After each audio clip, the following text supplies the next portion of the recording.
আসসালামু আলাইকুম। সম্মানিত দর্শক, শেখ হাসিনার ১৫ বছরের যে শাসন, এটার কেন পতন হলো? তার দীর্ঘদিনের যে অভিজ্ঞতা এবং অতীতে বিশেষ করে ১৯৯৬ থেকে ২০০১ সন পর্যন্ত একটি সফল সরকার পরিচালনার যে ঐতিহ্য, তার সঙ্গে সুদীর্ঘ রাজনৈতিক অভিজ্ঞতা, রাজপথের অভিজ্ঞতা এবং তার রক্তের মধ্যে যে প্রবাহমান রাজনীতির যে ধারা, এটি বাংলাদেশের দ্বিতীয় কারো নেই। তো সেই অর্থে তিনি লড়াই সংগ্রাম করে যখন ১/১১ পরবর্তী যে সরকার, সেই সরকারের প্রধান হলেন, বলা হয়ে থাকে যে ১/১১ সময় যে নির্বাচনটা হয়েছিল সেটি সমঝোতার ভিত্তিতে হয়েছিল এবং সেই সমঝোতার সময়টিতে যে ভুলগুলো করা হয়েছিল, এবার সেই ভুলগুলো করা হয়নি। আবার এইবার যে ভুলগুলো করা হয়নি ত্রয়োদশ জাতীয় সংসদ নির্বাচনে, ঠিক এইরকমই একটা ফলাফলের আশা বিদেশি যারা নেগোসিয়েটর ছিলেন তারা ২০১৮ সনে করেছিলেন, কিন্তু সেটি যে কোনো কারণে সম্ভব হয়নি। তো সেই বিষয়গুলো পরের ব্যাপার। আগে যেটা বলে নিই সেটা হলো আমাদের দেশের যে রাজনীতি, সে রাজনীতিতে সবসময় বিদেশিদের একটা হস্তক্ষেপ থাকে। সেই রাজনীতিতে বিদেশির প্রভুদের প্রভুত্ব থাকে, সেনাবাহিনী, পুলিশ বাহিনী, অর্থ, বিত্ত, আমলা, হুন্ডা, গুন্ডার একটা প্রভাব থাকে। আর বিশেষ করে সেই যে সামরিক শাসনের আমল থেকে, সেটা খন্দকার মোশতাককে সেই সামরিক শাসন বলেন, কিংবা ধরুন জিয়াউর রহমান সাহেবের সামরিক শাসন বলেন, ঠিক সেই সময় থেকে নির্বাচন যেভাবে ম্যানুপুলেট হচ্ছে, যেভাবে হানা ভোট, যেভাবে ঠিক রাতের ভোট, দিনের ভোট, গৃহপালিত বিরোধী দল ইত্যাদি যে সংস্কৃতিগুলো, এটা অপসংস্কৃতি বলা হবে, সংস্কৃতি নয়, যেগুলো চালু হয়ে আসছে আমাদের দেশে, এটা তো থামছে না। সেই তুলনায় যদি আপনি ধরেন যে ১৯৭০ সনে মার্শাল অ্যাডমিনিস্ট্রেটর ইয়াহিয়া খানের জামানাতে যে নির্বাচনটা হয়েছিল, এটা ওয়ান অফ দ্য ফাইনেস্ট নির্বাচন। আবার পাকিস্তান জামানাতে যেটা ১৯৫৪ সনে নির্বাচন হয়েছিল, বাংলাদেশে যদি সত্যিকার অর্থে কোনো অংশগ্রহণমূলক উৎসাহ এবং উদ্দীপনার সঙ্গে, প্রতিযোগিতার সঙ্গে কোনো নির্বাচন হয়ে থাকে, সেটা হলো 1954। আর বাকি যে নির্বাচনগুলো, প্রায় সব নির্বাচনগুলো কিন্তু হুজুগে হয়েছে। ১৯৭৩ সনের যে প্রথম সংসদ নির্বাচন হুজুগে হয়েছে, ৭৯ সনের সংসদ নির্বাচন, রাষ্ট্রপতি নির্বাচন, হানের নির্বাচন, ৮৬, ৮৮, বোগাজ নির্বাচন, শুধু ৯১, ৯৬, ২০০১, এই তিনটি নির্বাচনে যে অনিয়ম বা যা কিছু আছে, এটা একেবারে সীমিত। বলা হয়ে থাকে যে স্বাধীন বাংলাদেশে মূলত ৯১, ৯৬ আর ২০০১, এই তিনটে নির্বাচন ছাড়া বাকি নির্বাচন নিয়ে বহু প্রশ্ন আছে। আমি ২০০৮ সনে নির্বাচনে সংসদ সদস্য হয়েছিলাম। আমার ওই এলাকাতে প্রতিযোগিতা ছিল, কিন্তু এখন অবস্থা দৃষ্টে যেটা মনে হচ্ছে যে গলাচিপা ১০ মিনিটে যে প্রতিযোগিতা ছিল বা ভোট ছিল, এটা সারা বাংলাদেশে এই দৃশ্য ছিল না। আমরা ২০১৮ সনে, ২০১৪তে, ২০২৪ এবং এই যে ২০২৬ যে দৃশ্য আমরা দেখেছি নির্বাচনের ফলাফলের ক্ষেত্রে, এটা সেই ২০০৮ থেকে ধীরে ধীরে শুরু হচ্ছিল, কখনো নির্লজ্জ, কখনো প্রকাশ্য। তো এনিওয়ে, এইবার অবিশ্বাস্যভাবে জামাতের যে জোট, তারা ৭৮টি আসন পেল। তো বিএনপির জোট যদি ৯০টি বা ১০০টি সিট পেত ২০১৮ সনে, তাহলে কি শেখ হাসিনার আজকের এই পরিণত হতো? কারা তাকে সেই দিন এই কাজ করতে দেয়নি? তো এই যে এরকম অনেকগুলো প্রশ্ন। আর এখন যে দৃশ্যগুলো আমরা দেখতে পাচ্ছি, কেউ শেখ হাসিনার সঙ্গে এই মুহূর্তে নেই। আর যারা পালিয়ে আছেন, তার সঙ্গে যারা আছেন, তারা মানে কেউ নৈতিকভাবে বাংলাদেশে আসবে, আগামীতে রাজনীতি করবে, তাদের বিরুদ্ধে যে সকল মামলা মোকদ্দমা, দুর্নীতির অভিযোগ আছে, এইগুলো তারা কাটিয়ে উঠে আবার রুখে দাঁড়াবে, এটা কার্যত অসম্ভব বিষয়। অলৌকিক কিছু যদি না ঘটে, তাহলে হয়তো মানে ওই ধরনের যারা রাজনীতিবিদ, তাদেরকে আর বাংলাদেশে বরণ করে নেওয়া হবে না। আওয়ামী লীগ ফিরে আসবে, এখনও আওয়ামী লীগ আছে, হয়তো নতুন নেতৃত্বে। এমনকি যদি বর্তমান সরকার ফেল করে, সেক্ষেত্রে আওয়ামী লীগ আরেকটি নির্বাচন এলে ক্ষমতায় আসবে, সেটাও ঠিক আছে। কিন্তু যাদের বিরুদ্ধে দুর্নীতির অভিযোগ হয়েছে, যাদের বিরুদ্ধে অনিয়ম, সন্ত্রাস, টাকা পাচার, এই মানুষগুলো আপনারা লিখে রাখেন যে বাংলাদেশে আর কখনো ফিরে আসতে পারবে না। তো সেই অর্থে আওয়ামী লীগের যে সকল নেতৃত্ব বিলো 60 এই মুহূর্তে আছেন, যাদের বয়স 60-এর নিচে, মূলত তারাই আগামীর নেতৃত্বে আসছে। এর বাইরে 60-এর উপরে যারা আছেন তারা বয়সের কারণে, অবস্থানের কারণে মূল ধারায় আর আসতে পারবেন না।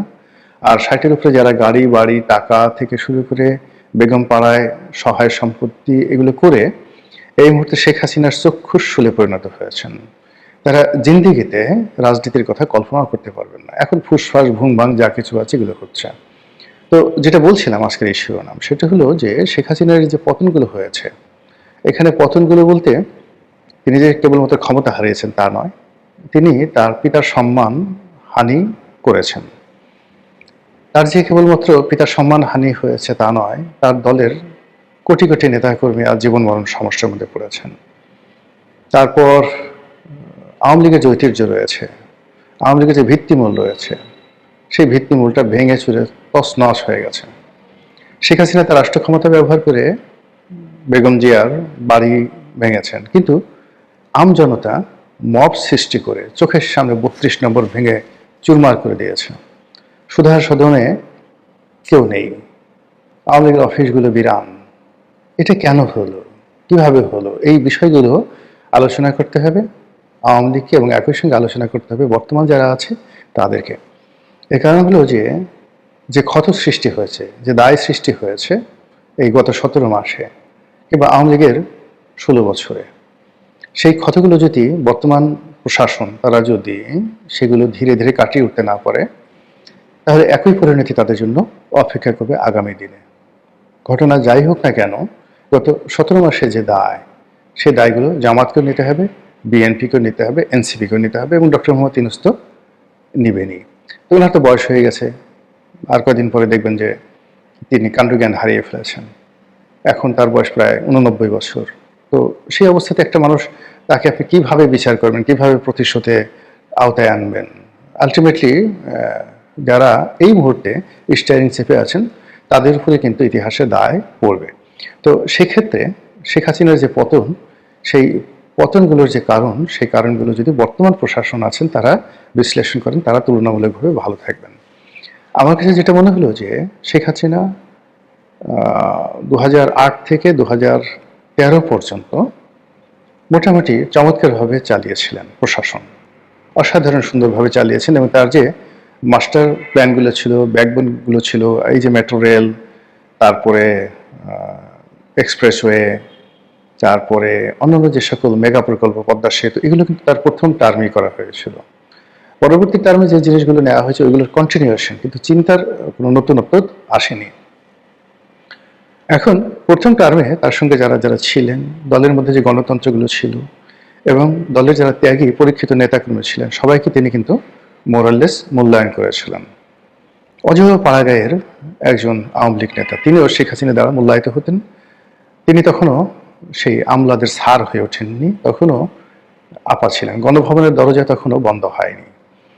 তো যেই মুহূর্তে 2014 পরে কি করলো, একটা বিতর্কিত নির্বাচনের পরে এই আমলাতন্ত্র, দুর্নীতিবাজ আমলাতন্ত্র, তারা তাকে ক্যাপচার করে ফেললো। করোনার সময় তাকে মূলত কার্যত গৃহবন্দী করে ফেললো।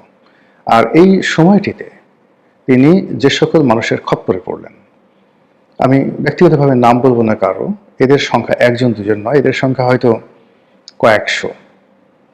একেবারে শেখ পরিবারের ভিতরে আছে, শেখ পরিবারের বাইরে আছে, গোপালগঞ্জ আছে, ফরিদপুর আছে, বরিশাল আছে, বিভিন্ন আওয়ামী লীগ প্রধান যে এলাকাগুলো সেই এলাকা আছে। এর বাইরে ঐতিহ্যগতভাবে যে সকল পরিবার 3 জেনারেশন 4 জেনারেশন ধরে দল করেন, তাদের মধ্যে অনেক দুর্নীতিবাজ কিন্তু নতুন প্রজন্মের হওয়া সত্ত্বেও তারা কিন্তু এই খন্দকার মুশতাকের মতো হয়ে গিয়েছিলেন।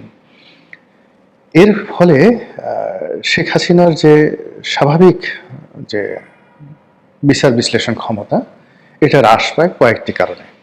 যেহেতু গণভবনের দরজা বন্ধ, সারা বাংলাদেশ থেকে বিভিন্ন লোকজন এসে একটা সময় যা ইচ্ছে তাই বলতে পারত, মিডিয়ায় যে খবরগুলো ছাপা হতো সেই খবরগুলো দৃষ্টি আকর্ষিত হতো। আমি জাস্ট একটা উদাহরণ দিই যে মাহমুদুর রহমান তখনও আমার দেশ ছাপাচ্ছে এবং আমার দেশ তখন জনপ্রিয়তার তুঙ্গে। তো তা আমি একদিন সকাল 8:30টার সময় যোগাযোগ মন্ত্রীর রুমে গেলাম, জাস্ট 8:30টার সময়। তো উনি 7:30 8টার মধ্যে কিন্তু সৈয়দ আবুল হোসেন সাহেব তার মন্ত্রণালয়ে চলে আসতেন। এসে তিনি সবার আগে সব পত্রিকাগুলো পড়তেন। তো উনি সবার আগে যে পত্রিকাটা পড়তেন সেটা হলো দৈনিক আমার দেশ বলতেন, সৈয়দ আবুল হোসেন। এবং সেখানে রেলওয়ে থেকে শুরু করে যোগাযোগ মন্ত্রণালয়ের সেই দিনের যত রকম নেতিবাচক খবর, সেই খবরগুলো তিনি মার্ক করেছেন। এরপর যখন 9টা বাজলো, সবাই কর্মকর্তারা এলো, তিনি সবাইকে জিজ্ঞাসা করলেন এগুলো কি হয়েছে। তা আমার সামনেই তারা বললেন যে জি স্যার, পত্রিকায় যে রিপোর্ট ছাপা হয়েছে এগুলো সত্য। তো বোঝার চেষ্টা করুন এটা 2009-10 সনের ঘটনা। তো এরকম যে ট্রান্সপারেন্সি যেটা ছিল সেটা 2019-এ ছিল না, কিংবা 2023-এ ছিল না। যদি থাকতো তাহলে শেখ হাসিনা অনেক ভালো করতেন। বরং আমরা যারা এত কথা বলতাম, আমাদেরকে নানাভাবে ভিলেন বানিয়ে এমন অবস্থা তৈরি করা হয়েছিল যে গণভবন থেকে শুরু করে প্রশাসনের সর্বস্তরে আমাদেরকে রীতিমতো ব্লক করে দেওয়া হয়েছিল।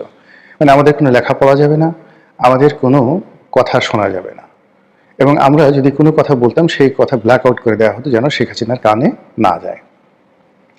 ফলে তিনি সবসময় একটা চার্মিং মোডে থাকতেন, সবসময় ইতিবাচক মনে করতেন তিনি রাইট, তাকে যা শোনানো হচ্ছে সবই ঠিক আছে। এবং টিল নাও এখনো পর্যন্ত তাকে কিন্তু ওইভাবে কিন্তু বোঝানো হচ্ছে যে আপা সারা দেশটা তছনছ হয়ে যাচ্ছে, সমস্ত মানুষ আপনার আশায় বসে আছে, আপনি গেলেই টুস করে ক্ষমতায় বসে পড়তে পারবেন। তা এইরকম চারিদিকে যখন বিভিন্ন প্রণোদনাকারী বা বিভিন্ন প্রবোধ দানকারী চাটুকার তেলবাজরা যখন এই ধরনের কথাবার্তা বলে, আর সেটাকে যাকে বলা হয় নিয়ন্ত্রণ করার জন্য যে মিডিয়া লাগে, দেশি এবং বিদেশি মিডিয়া, তার সঙ্গে প্রধানমন্ত্রীর সরাসরি যোগাযোগ থাকা দরকার আছে, যেটা অতীতে 2014 সনের পরে ওনার সেই জিনিসটা ছিল না। দ্বিতীয়ত হলো যে সত্যিকার অর্থে মন্দ লোকগুলো যারা অতীতে বঙ্গবন্ধুকে ডুবিয়েছেন, শেখ কামালকে ডুবিয়েছেন, শেখ জামালকে ডুবিয়েছেন, তারপর আরও অনেককে ডুবিয়েছেন, সেই সমস্ত মানুষগুলো বা তাদের সন্তান সন্ততিরা 2014 সনের পরে শেখ হাসিনার খুব কাছাকাছি চলে আসেন। এবং এদের প্রয়োজনায় শেখ হাসিনা একটা সময় তার মধ্যে একটা আত্মবিশ্বাস জন্ম নেয় যে তিনি যতদিন জীবিত আছেন, ক্ষমতায় থাকবেন, তিনি যেখানে হাত দেন সেখানে স্বর্ণ ফুলে যায়, তিনি যা ইচ্ছে তাই করতে পারেন, তিনি যাকে ইচ্ছে তাকে রাষ্ট্রপতি বানাতে পারেন, যাকে ইচ্ছে তাকে স্পিকার বানাতে পারেন। ফলে কি হলো, তার জমানাতে আমি একটা লেখা লিখেছিলাম যে তাসের ঘরে বাঁশের খুঁটি, এটা একটা বইও হয়েছে, বেশ জনপ্রিয় একটা বই, ওনাকে নিয়ে এই বইটা লিখেছিলাম। ওনার এটা পড়ার সুযোগ হয়নি, কিন্তু বাংলাদেশ প্রতিদিন থেকে শুরু করে বাংলাদেশের যে সকল পাঠক রয়েছেন মোরালের সবাই কিন্তু সেই লেখাগুলো পড়েছেন। আমি লিখেছি এটাও, যে তাসের ঘরে বাঁশের খুঁটি। এখন যা কিছু দেখছেন তছনছ ঝরঝর করে পড়ে যাবে। একটা তাস দিয়ে যেভাবে একটা ঘর বানানো হয়, তাসের ঘর, ঠিক ওইভাবে সব তছনছ হয়ে যাবে। বাস্তবে ঠিক সেই ঘটনাটাই ঘটেছে। অবাকের ব্যাপার হলো যে এখন আওয়ামী লীগের যে সমস্ত লোক দেশের বাইরে আছেন, তারা এই মুহূর্তে যে সমস্ত আমলা কামলা বা যারা এখন অবশিষ্ট রয়েছেন প্রশাসনে, তারা বর্তমান সরকারের সাথে যে সকল কথাবার্তা বলছে এবং যেভাবে আওয়ামী লীগের বিপদ গাইছে, এতে করে আওয়ামী লীগের লোকজন যারা আছে তারা আরো হতাশ হয়ে পড়েছেন। তাদের বক্তব্য হলো যে অতীতে যে মীর জাফর বা খন্দকার মোশতাকের নামে আমরা গালাগাল দিতাম, কিন্তু এই যুগে কি হলো, এ কোন মোশতাক এলো, এ কোন মীর জাফর হলো, এদের এরকম চরিত্র কেন, বাংলায় কেন এত মোশতাক হয়, কেন এত মীর জাফর হয়। এই যে আওয়ামী লীগের যে আর্তনাদ, সে আর্তনাদ যেন বর্তমান বিএনপি শুনতে পায়, বর্তমান প্রধানমন্ত্রী শুনতে পায়, এবং সেই অনুযায়ী যদি সে ব্যবস্থা নেয়, আশা করি তার ভাগ্যে শেখ হাসিনার পরিণাম নাও হতে পারে। মহান আল্লাহ আমাদের সবাইকে হেদায়েত দান করুন এবং হেফাজত করুন। আসসালামু আলাইকুম ওয়া রাহমাতুল্লাহি ওয়া বারাকাতুহু।